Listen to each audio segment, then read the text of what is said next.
Immigration, Kemi Badenoch. Mr. Speaker, last week the Prime Minister didn't seem to want to talk about appointing fraudsters to his cabinet.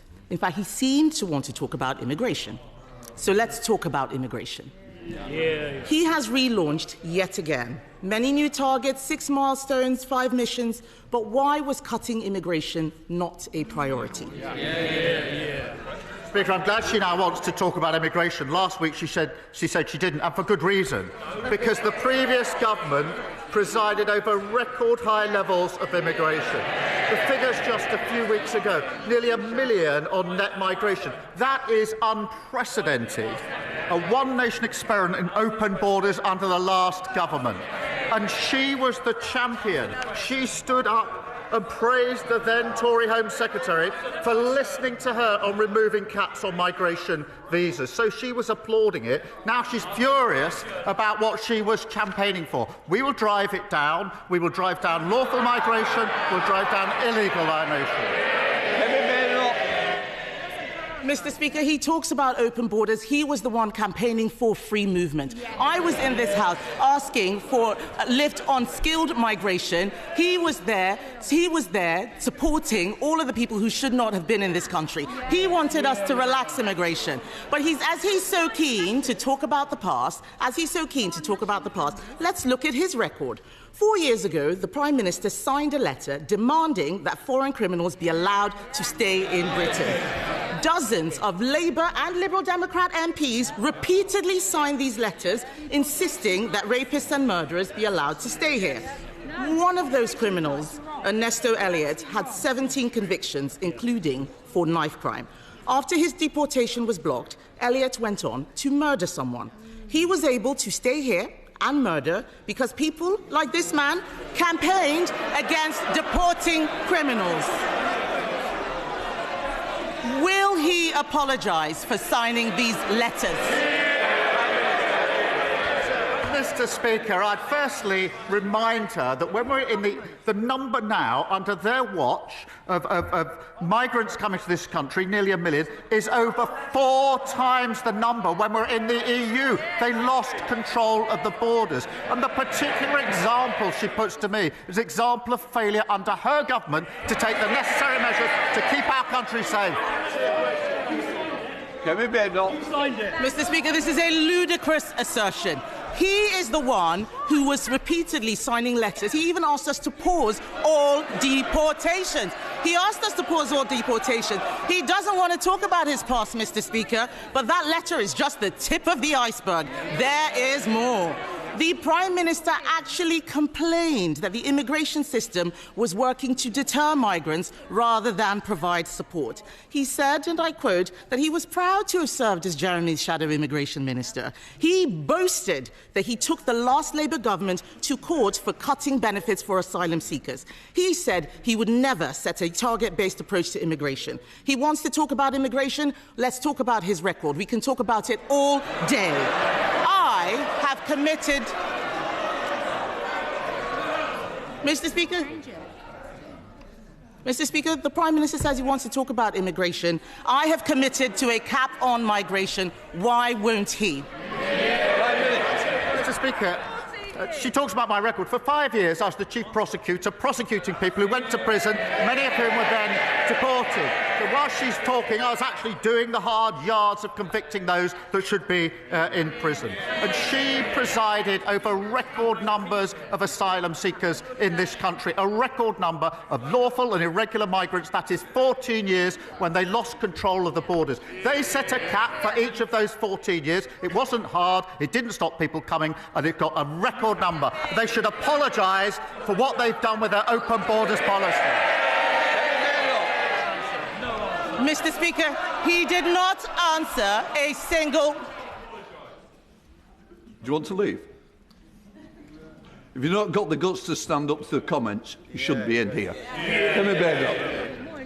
Mr. Speaker, he did not answer a single question. He never answers questions. He wants to talk about the past. The fact is, we've acknowledged where things went wrong. He will never take responsibility.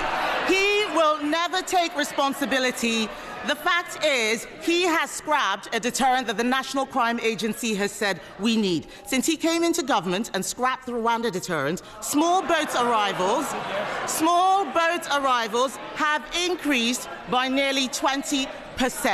His own MPs are complaining about having to house asylum seekers. So can the Prime Minister tell the House how much more his government will spend on hotel accommodation because he scrapped the deterrent? Prime Minister. Mr. Speaker, I'd invite her to tell us what went wrong under the last government, but it'd take us all afternoon. Mr. Speaker, we are going to smash the gangs that are running this vile trade. We signed a landmark agreement with Germany this week. Order. Mr. Philp, you've been very loud. I think now we're going to have a little bit of silence from you, Prime Minister. This week we signed a landmark agreement with Germany. She should be welcoming that, because that will make sure we have the powers to take enforcement action across the continent where it is needed. We've set up the Border Security Command. We've committed £75 million on top of the existing £75 million. We're extending the powers so they're counter-terrorism-like powers. We've retained 9,400 people who shouldn't be here. A record flight got off. They talk about getting the flights off. They did it for years. They didn't succeed. We got the flights off. Mr. Speaker, he says he wants to smash the gangs. The only thing he smashed is his own reputation. The fact is, what he has been agreeing is not going to do anything. The cost of the Iraq agreement is £500,000. That wouldn't even buy a house in his constituency. Many of the things he's taking credit for are our agreements. Let's talk about what he put in his manifesto. The Prime Minister promised to end asylum hotels. He promised, he's the Prime Minister now, he promised, but in Altrincham and Peterborough, his government is expanding the use of asylum hotels because he unilaterally disarmed the deterrent. In fact, Mr. Speaker, a man who arrived by small boat told Sky News he was happy Labour were in power. That man said the Conservatives, and I quote, wanted to deport us, but Labour are making the procedure easier for us. He's right, isn't he? Prime Minister. Mr. Speaker, I really thought she should welcome the Iraq deal. Anybody who wants to deal with this vile trade would have welcomed it. She should also welcome the German deal that we did this week. Many of the boats that are finding their way to the Channel are coming through Germany. That is well documented. There's been a difficulty in taking enforcement action, which if she spent more time researching that than her terrible jokes, she would know about. And we have signed an agreement to smash and take enforcement action in Germany to stop those boats getting to the coast. That is effective action. She should welcome it. It's really good news. All law enforcement think it's a good thing. Why does she think it's a bad thing? Because the numbers are going up, Mr. Speaker, under his watch. The Prime Minister has consistently backed criminals over law-abiding British people.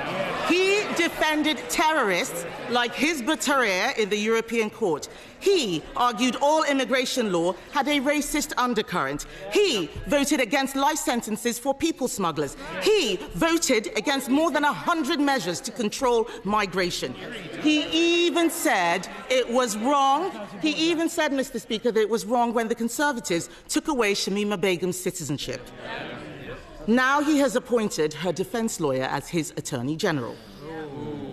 Mr. Speaker, events in Syria mean we may see more small boat arrivals. For once, will he take the side of the British people and strip citizenship from jihadi terrorists and supporters of Assad who want to come back and destroy this country?